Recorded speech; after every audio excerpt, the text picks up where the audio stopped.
मकार का और अंत में ओम इस नाद का साक्षात दर्शन एवं अनुभव किया। दक्षिण भाग में प्रकट हुए आदि वर्ण आकार को सूर्य मंडल के समान तेजोमय देखकर उन्होंने उत्तर भाग में दृष्टिपात किया। तब वहां उकार वर्ण अग्नि के समान दीप्तिशाली दिखाई दिया। मुनि श्रेष्ठ, इसी तरह उन्होंने मध्य भाग में मकार को चंद्रमंडल के समान उज्जवल कांति से प्रकाशमान देखा। तदनंतर जब उनके ऊपर दृष्टि डाली तब शुद्ध स्फटिक मणि के समान निर्मल प्रभा से युक्त तुरीयातीत अमल निष्कल निरुपद्रव निर्द्वंदु अद्वितीय शून्यमा ब्राहा और अभ्य अंतर के भेद से रहित ब्रह्म अंतर भेद से युक्त जगत के भीतर और बाहर स्वयं ही स्थित आदि मध्य और अंत से रहित आनंद के आदि कारण तथा सबके परम आश्रय सत्य आनंद स्वरूप पार ब्रह्मा का साक्षात्कार किया। उस समय श्री हरि यह सोचने लगे कि यह अग्नि स्तंभ यहाँ कैसे प्रकट हुआ, हम दोनों फिर इसकी परीक्षा कैसे करें। मैं इस अनुपम अनल स्तंभ के नीचे जाऊंगा, ऐसा विचार करते हुए श्री हरि और वेद शब्द दोनों के आवेश से युक्त विश्वात्मा शिव का चिंतन किया।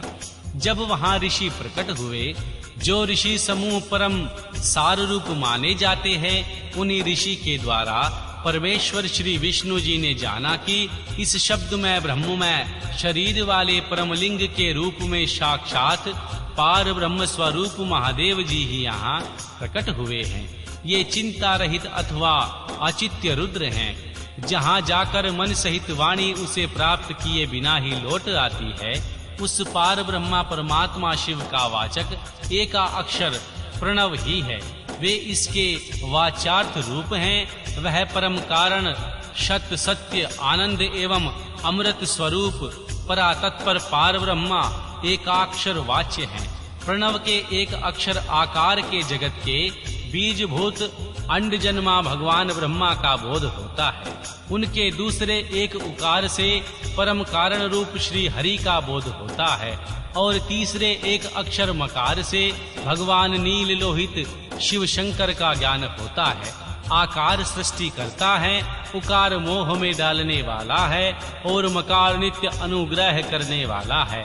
मकार बोध्य सर्वव्यापी सदाशिव बीजी बीज मात्र के स्वामी और आकार संज्ञक मुझ ब्रह्मा को बीज कहते हैं। उकार नामधारी श्री हरि योनि हैं। प्रधान और पुरुष के ईश्वर जो महेश्वर हैं, वे बीजी बीज और योनि भी हैं। उन्हीं को नाद कहा गया है। उनके भीतर सबका समावेश है। बीजी अपनी इच्छा से ही अपने बीज को अनेक रूपों में विरक्त करके स्थित है। इन बीजी भगवान महेश्वर के लिंग में आकार रूप बीज प्रकट हुआ, जो उकार रूप योनि में स्थापित होकर सब ओर बढ़ने लगा। वह सुवर्णमय अंड के रूप में ही बताने योग्य था। उसका कोई विशेष लक्षण नहीं था। वह दिव्य अंड अनेक वर्षों तक जल ही में स्थित रहा। तदनंतर 1000 वर्ष के बाद उस अंड के 2 टुकड़े हो गए। जल में ही स्थित हुआ वह अंड अजन्मा ब्रह्मा जी की उत्पत्ति का स्थान था और साक्षात महेश्वर के आघात से ही फूटकर 2 भागों में बट गया था। उस अवस्था में उसका ऊपर स्थित एक सुवर्ण कपाल बड़ी शोभा पाने लगा था। वही शूलोक के रूप में प्रकट हुआ। जो उसका दूसरा नीचे वाला कपाल था, वही यह 5 लक्षणों से युक्त पृथ्वी है। उस अंड से चतुर्मुख ब्रह्मा उत्पन्न हुए, जिसकी कै संज्ञा है। वे समस्त लोकों के सादृष्टा हैं। इस प्रकार भगवान महेश्वर ही ऐ उ और मैं इन त्रिविध रूपों में वर्णित हुए। इसी अभिप्राय से उन ज्योतिर्मय लिंग स्वरूप सदाशिव ने ओम ओम ऐसा कहा था। यह बात यजुर्वेद के श्रेष्ठ मंत्र कहते हैं। यजुर्वेद के श्रेष्ठ मंत्रों का यह कथन सुनकर ऋषियों और साम मंत्रों ने भी हमें आदर पूर्वक कहा है, हे हरे, हे ब्राह्मण, ऐसी ही बात है। इस तरह देवेश्वर भगवान शिव को जानकर श्री हरि ने शक्ति संभूत मंत्रों द्वारा उत्तम एवं महान अभ्युदय से शोभित होने वाले उन महेश्वर देव का स्तवन किया। इसी बीच में मेरे साथ विश्वपालक भगवान विष्णु ने एक और भी अद्भुत एवं सुंदर रूप देखा। मुने, वह रूप 5 मुखों और 10 भुजाओं से अलंकृत था। उनकी कांति कर्पूर के समान घोर थी। वह नाना प्रकार की छटाओं से छविमान और भांति भांति के आभूषणों से विभूषित था। उस परम उदार महापराक्रमी और महापुरुष के लक्षणों से संपन्न अत्यंत उत्कृष्ट रूप का दर्शन करके मैं और श्री हरि दोनों कृतार्थ हो गए। तत्पश्चात परमेश्वर भगवान महेश्वर प्रसन्न हो अपने दिव्य शब्दमय रूप को प्रकट करके हंसते हुए खड़े हो गए। उनका मस्तक और आकार ललाट है। इकार और दाहिना इकार बायां नेत्र है। उकार को उनका दाहिना और उकार को बायां कान बताया जाता है। ऋषिकार उन परमेश्वर का दायां कपोल है और ऋकार बायां।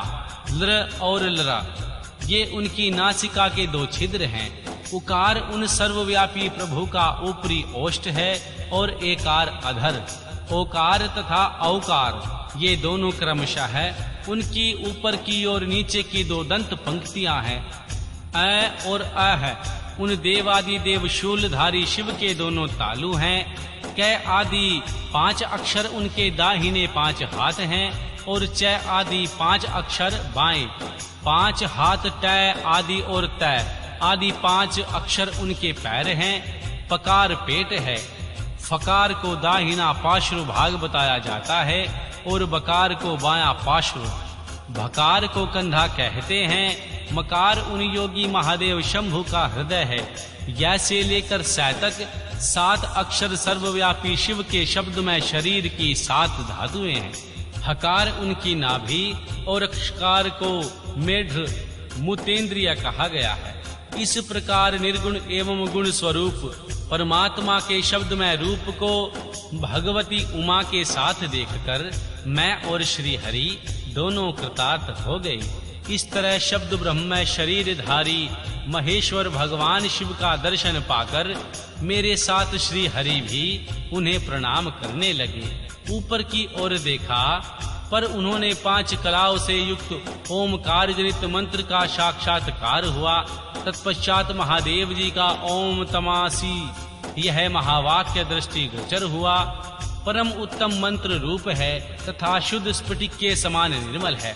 फिर संपूर्ण धर्म और अर्थ का साधक तथा बुद्धि स्वरूप गायत्री नामक दूसरा महान मंत्र लक्षित हुआ, जिसमें 24 अक्षर हैं तथा जो चारों पुरुषार्थी रूपी फल देने वाला है। तत्पश्चात मृत्युंजय मंत्र, फिर पंचाक्षर मंत्र तथा दक्षिणामूर्ति संज्ञक चिंतामणि मंत्र का साक्षात्कार हुआ। इस प्रकार 5 मंत्रों की उपलब्धि करके भगवान श्री हरि उनका जाप करने लगे। तदअंतर ऋक्, यजु और साम ये जिनके रूप हैं, जो इसके मुकुटमणि ईशान हैं, जो पुरातन पुरुष हैं, जिनका हृदय अघोर अर्थ सौम्य है, जो हृदय को प्रिय लगने वाले सर्वगुहा सदा शिव हैं, जिनके चरणवाम परम सुंदर, जो महान देवता और महान सर्पराज को आभूषण के रूप में धारण करते हैं, जिनके सभी और पैर और सभी और नेत्र हैं, जो मुझ ब्रह्मा के भी अधिपति हैं, कल्याणकारी तथा पालन एवं संहार करने वाले हैं, उन वरदायक सांब शिव का मेरे साथ भगवान विष्णु ने प्रिय वचनों द्वारा संतुष्ट चित्त से स्तवन किया। अध्याय 8। उमा सहित भगवान शिव का प्रकाट्य, उनके द्वारा अपने स्वरूप का विचेचन तथा श्री ब्रह्मा आदि तीनों देवताओं की एकता का प्रतिपादन। श्री ब्रह्मा जी कहते हैं, महर्षि नारद भगवान विष्णु के द्वारा की हुई अपनी स्तुति सुनकर करुणानिधि महेश्वर बड़े प्रसन्न हुए और उमा देवी के साथ सहसा वहां प्रकट हो गए। उस समय उनके 5 मुख और प्रत्येक मुख में 3-3 नेत्र शोभा पाते थे। भाल देश में चंद्रमा का मुकुट शोभित हो रहा था। सिर पर जटा धारण किए गौरवर्ण विशाल नेत्र भगवान शिव ने अपने संपूर्ण अंगों में विभूति लगा रखी थी। उनकी 10 भुजाएं थी, कंठ में नील चिन्ह था, उनके श्री अंग समस्त आभूषणों से विभूषित हो रहे थे। उन स्वर्ग सुंदर भगवान शिव के मस्तक भस्म में त्रिपुंड से अंकित थे। ऐसे विशेष लक्षणों